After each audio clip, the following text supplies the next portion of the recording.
Welcome to Rental Property News. I'm Heather Anderson. Let's get started on our top story. This is a post from Wire Community. Wire Community, Women in Real Estate Investing, I believe is their company name. I don't know what the other I stands for, but we'll find out in just a second here. So they're saying join us for an exclusive free webinar designed to help you streamline your property management and maximize your ROI, return on investment. We will teach you how to stay organized and optimized. Well, like that, with bulletproof systems and processes. Very important, very misunderstood and underutilized in this property management world. Automate maintenance requests and stress levels about the 2 a.m. leaky toilet calls. I'm curious to know how in the world they would get around that. Onboard tenants the right way and run your rentals like a boss. Who doesn't want to be a boss? Stop throwing away money on subpar property management and take control of your business without all the chaos. Sign up now for their course. Fire your property manager is what they say. Let's check it out. Once you click on that link, it takes you to self-manage your rentals for maximum profit. Learn how to self-manage your real estate portfolio and maximize your profit and time. And they're young. Go them. And by the way, the name of their company is Women Invest in Real Estate.com. I see. Okay, that's the WIIRE. So you can sign up for their event and learn, is this possible for you? Does this fit your business model? There are so many pathways to success. This could absolutely be one of them. Is it one for you? Your ability and your willingness and where you're at in your life with your time, treasure, and talent. Maybe, maybe not. So, all right, that's what they're saying. This is a little about them, and there's some FAQs. I also clicked on the About Us page. It all started with a DM on Insta. They said, here we are a few years down the line, a community of BA women, 60 plus properties generating over millions a year and a life of freedom. Amen. Who doesn't want that? Looks like this girl reached out to Amelia and said, hey, I'm in Iowa too. I've got some rentals. Want to meet up? And Grace was who I guess Amelia reached out to. She's 27. And in January of 2021, she decided she wanted to start an online meetup and create a community of other people like her. And she did. In years, I guess throughout the years, they've grown this company. So Wire is a community for women pursuing financial time freedom through real estate investing and entrepreneurship. Looks like a fun retreat, huh? Amen. I want to go to that. So there's your co-founder. She's 33 and she started in 2019. So she's about, 25, about 6 years in. Okay. So she's learned a few lessons by now. And this one bought her first property in February of 2021. So same, I would say, with all due respect, ladies, I appreciate what you're doing. And I think you have a real pathway here because it looks like you're centralizing a very fragmented space, which is property management. You're bringing new energy and new life to it, and great marketing, by the way. My question is, what, this time frame, I know you have some properties and you've built a community, and that's great. So it'd be interesting to see what your systems and processes look like, because experience would be the question for me. But I do believe you probably have value if you come from an engineering background, which I read on your previous bio there. You probably do have a way to Six Sigma this puppy and create systems and processes. And let's check out their Instagram, by the way. Looks really great. Let's go ahead and just give them a follow there. But look, here's their Instagram. They're really great at marketing, and really impressive that they were able to build this little business in just a few years together. So amen for that. Really supportive of them paving a way in this kind of chartered industry. Needs a new facelift. And hey, it's possible, right? Because what do I know? If this dog monkey can paint, Happy birthday to you. Happy birthday to you. Happy birthday, happy birthday, happy birthday to you. Happy birthday to you. If Monkey can paint that, and if pizza crust can be made out of cauliflower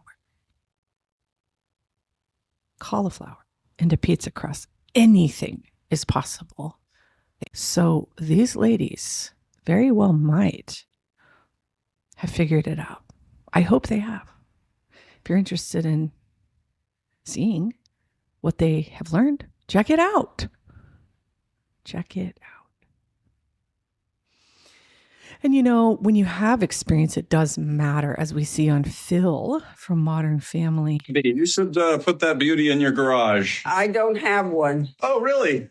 Just out of curiosity, do you not have a garage because you converted it into the guest house where your grandson's currently showering? What's your gate, mister? I just find it interesting that you have a fully plumbed standalone dwelling on your property. That's none of your business. Even more peculiar, your grandson appears to live here, but judging by his T-shirt, he goes to Eden Mills High, an elite public school 12 miles outside of your district. Oh, maybe with the money you saved on private schools, you paid for the new two-sided brick fireplace I saw, which hasn't been legal since 1988. Go, Phil, go! Pull the sauce, Big Al. For Monday morning, the city's here with a bulldozer, and your grandson goes to a school with a metal detector. How do you know all this? What are you, some kind of real estate agent? Oh, he's a realtor. There is a difference somehow. I don't know. What do you think? Experience does matter. Expertise does matter. And having a space that you care about and love, like these girls clearly do with property management and empowering real estate investors, maybe they have very well paved the way to proper self-management model. So Addison Jarman is saying rich people use debt to get richer because debt isn't taxed. They buy assets and borrow against them tax-free. That took me a few times to read that. Let's read it again. Rich people use debt loans to get richer because debt loans aren't taxed. They buy assets and borrow against them tax-free. So the community here is saying, Dylan was like, yeah, but tax is called interest. And then Callie is like, Dylan, if the value exceeds the interest or you're making more money on the investment in other ways, then the interest means nothing. That's one of the ways these people grow. They're already huge assets. You literally think they would bother if interest wasn't lower than what the taxes would have been? Okay, and then this person, Derek, said, here's a better point. I believe rich people figure in the interest as part of the deal. I would agree. So when I buy a rental for cash, then borrow the money against it to buy another, the payments on said loan are paid by the rent of the tenant. Is that true? Could be. But the interest rate is lower than the income tax rate. I looked into this, so I can share confidently knowing what I am talking about, depending if you use a HELOC, which stands for Home Equity Line of Credit. Exactly, Philip says, but they're probably only getting 2 to 4% borrowing against their stocks. You're right, though. There is indeed a loss percent paid. And then Ashley says, I'm definitely not rich. However, I use my credit cards throughout the month, pay it off before it's due. Therefore, I have no interest, and then I continue to use it again. So Ashley's talking about credit cards now. So, man, this is going down the rabbit hole. Let's try to put this into a basic visual. So what she's talking about is a balance sheet at the core. Assets, what you own that have value, and liabilities, debt, or loans against them. Okay. In this example, an asset is, again, what we own. Liability is what we owe.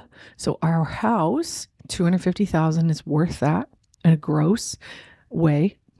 Our car is $15,000 worth that. Our furnishings are $3,000. Our cash in the bank is $2,500. We have $300,000 in retirement. if you add all that up, it totals $570,500. I don't know why they highlighted this one, but don't worry about it. Liabilities. This is a minus what we owe. Our mortgage, and this is a straight line across. So this is the asset, and this is the mortgage on this asset, is $127,000.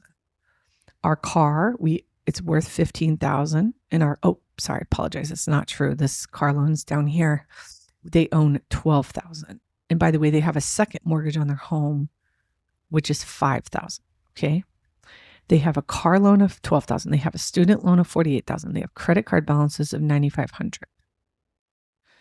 So they owe $201,500. So their net worth is $369,000. Okay. Assets minus liabilities equals net worth. What you're worth. Okay.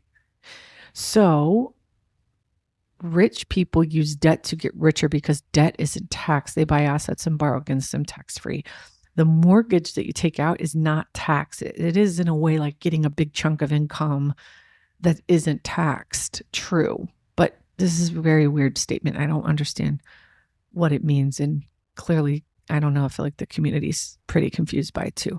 But no disrespect, Addison. I know you're just trying to work through what all this means. I can see you're kind of young there. And I get it. It's complicated, but not really. But it is, but it isn't. So I don't want to disrespect you, but if you guys look at the balance sheet, that's a good lesson to first start learning about assets and liabilities at the core and what they are. So what's the market like is a top question we get in rental property investing. Let's take a look at what's going on in the Toronto condo. This is the reality of showing condos in our current market. Absolutely insane. Took me about 15 minutes after having to call the agents to figure out which lock boxes were theirs. Absolutely insane. As my brother would say, oh boy. Yeah, because that looks a little scary. So is it a good time to buy if there's so much competition? Let's check out what Barbara Corcoran might say. I'm sure you've heard that interest rates just hit a 23-year high. And you know what that's doing? It's pushing more buyers onto the sideline, and they're going to wait it out. Let me tell you something. The days of the 2 or 3% interest rates are never going to come again. Forget about that. But they will come down. And you want to stay in the market, and I'm going to tell you why. The minute they drop and come to anything with a 5 in front of it, the whole world's going to jump back in the market. There's going to be no houses around, and prices are going to go up by 10% or even 15%. So don't get out of the market. This is the very best time to buy a house because everybody's scared. So should you walk the other way when everybody's walking the other way? Yes, investors buy houses in down markets. That's just the best way to do it.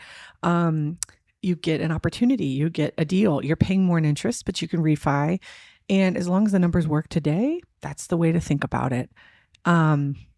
Speaking of what she's saying about interest rates, so if we look at the Federal Reserve Bank of St. Louis, the FRED, is what they're calling it. This is the federal funds effective rate for mortgage interest rates. And this shows all the data all the way back from 1955. Okay. And you could see in the 80s here, that was rough, as high as almost 20% in the Fed funds rate. And then the lender adds a couple of percentage points on top of that to cover their expenses and profits. My parents bought their first house around 1972. See what that was like then, Yeah, about 5%, about what we're at today with the Fed funds rate, because you can see right here, 4.33, actually less. And people still feel like, oh, it's such a high interest rate market because we were very spoiled during the Great Recession. You can see it was basically zero from 2010 to 2015. It didn't even break 1 until 2017. Okay. So that's 7 years that it was basically zero, significant amount of time. And then it hit zero again for a couple years during COVID. Okay. So Barbara's right. We are spoiled. So lenders often mark up the federal funds rate when determining interest rates on loans like mortgages. This markup is typically a few percentage points. I'm bringing that up because you might be saying right now, wait a minute, rates are not 4.33%. Okay, and you're right, they're not 4.33%. So what are they? According to bankrate.com, you can see that the bank rate offers 6.22%. It's about 2% points higher to cover their fees and profits to do the loan. Because what the lender does, the consumer-facing lender like Bankrate, they're going to borrow money from the Fed at the Fed funds interest rate, and then they're going to mark it up and sell it direct to the consumer individually in pieces. And that's how that works. And so, of course, there's spread in that. There's profit in that. And the national average is close to 7%. Okay. And this is, again, based on owner occupied. This is based on what percentage down payment. This is based on credit. It's going to fluctuate. Okay. But this is an idea of what the rates are today to show you what old Barbara's saying. Hey, get rid of the 5%. And in order to understand and prepare for the future, we must first learn from the past. Things were not always rosy at 4 and 5 and 3%, but you can see they're still low comparatively speaking. Okay. So when is the good time to buy? When the time is right for you and your needs. And this guy understands that. Want me to stop, or why would I stop? I would stop. Hold up. Would I stop? Why would I stop? Chill. I don't jump. I dive in it. Hold up. It's the reason So who are you? Are you here or are you here? There's no right way and there's no wrong way. As you can see, they're just different. Okay? So you have to decide who you are as an investor. And most importantly, once you make that decision, take action, friend. All right. So this, Brian Buffini, very popular name here. It's a good life, he says. I'll show you how to live your best one with personal financial growth. I believe that. He's been such a leader and staple, inspiring so many. But he's sitting down here with Ryan Pineda, who we've talked about on our rental property news episode before. And he shares a really valuable tip. He says, he talks about what stage should you buy and what should you expect in those stages. Let's take a listen. Do you like cash flow or appreciation better? What do you buy for? So let me say this. If I'm 30 years old, I would recommend people only buy for appreciation. Yeah, I only buy appreciation. I'm 57. Yeah. I only buy cash flow. Okay. Do you like...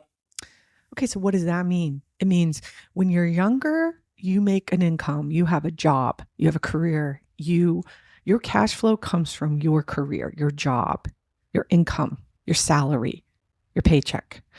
When you're older, the idea is that you don't either have to have that job, you don't want to have that job, you retire out of a system if you're in a pension system or you have enough in retirement savings or whatever. And you then now use your cash flow from your investments to support your income and your lifestyle because you don't have a paycheck, which is your cash flow when you're younger. So when you're younger, you use the time value of money, which we're going to talk about here in a second, to prepare for your future. Yeah, and that takes us into Earl's story. Let's take a look at Earl. What's your net worth? $500,000. $500,000. Yeah. From working here. That's amazing. Over $500,000 net worth on a parking lot wage. Now Mr. Earl had my full attention. How did he do it? Stop working so hard and let the money work for you. As the years rolled by, Earl kept saving what seemed like meaningless amounts. He started investing $25 each month into a mutual fund and did that consistently for 15 years. By the late 70s, his net worth was $25,000. He bought stock in blue chips like IBM and Coca-Cola that paid dividends and... Instead of taking the dividends and parking it, let it set or let it reinvest itself and it increase my shares. The more shares I had, the more dividend I had. Eventually, the more money I have down the road. He believed in the power of compound interest and stocks for the long haul. Today, Earl's stock portfolio alone is worth more than $500,000. And yes, his house is paid for. And no, he doesn't carry any credit card debt. Earl, what's your net worth? Well, I would agree, Ron, that sometimes it's not always how much you make, but instead what you do with I have money million. you make. So although Earl didn't invest in rental property that we know of, I guarantee he bought his own house with those kind of foundational ideologies that he clearly has. And just like Brian's comment, Earl focused on his cash flow from his income as a parking attendant, and he made long-term investments to prepare for his bright financial future, which he now has, that pays for his future. And when I mention the time value of money, what does that mean? In simplest terms, the way I describe it and the way I understand it is what I save and invest today could be worth more tomorrow. So the present value of money, PVM, could be invested when in hand for better returns in the future. Okay, that's the idea. And then the future value of money, the same amount is subject to uncertainties and losses value in the future. So the idea is you invest and save to create and reduce the risk that if you don't save and invest, that your money won't go up. It either go down or stay stagnant due to inflation. And there is a calculation for this. It's right here. The time value of money formula expressed below. Future value equals present value times, parentheses, 1 plus 1 divided by n. Okay. You can see this. Okay. Present value, future value, interest, rate of interest, number of years, number of compounding periods. Okay. And we made a comment earlier in the comment in Earl's Facebook video that said, it's not what you make, it's what you keep. So that comment was given by the author, the poster of that clip.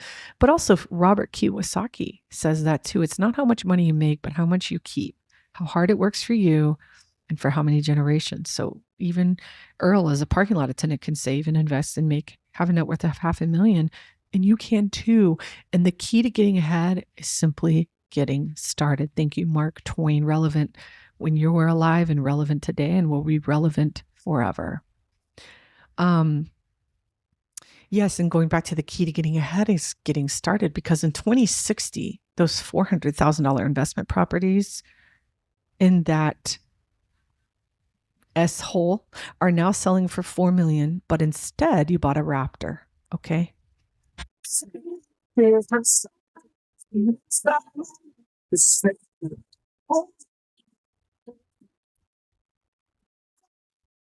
So Olivia Ward here is saying, stop buying expensive cars before you buy assets. I see everyone's numbers and I need to know all about your debts and interest. Yeah. So Olivia, good point, because as we know, prices of homes always go up. This chart isn't even through present day. This is only through about 2020. But as you can see, starting in 1900, this is hundreds of thousands over here and tens of thousands, but homes were only like $5,000. When my parents bought their first house, as I mentioned, their interest rate was around, 7%, the 5 plus about 2. They paid around $22,000 for their home. And you can see that's right in line with the average home price. 1972, about half of the $50,000. And right around 2020, average home price was a little over $200,000. But today, average home price is $503,000. And the median sales price of a home in the US is $417,000. And by the way, what is a median and what is an average? Let's just do a quick reminder on our elementary math terms that we learn. A median is the exact middle point in a sorted list, and the average is the sum of all values in a data list divided by the number of values. So again, just a visual on what is a median.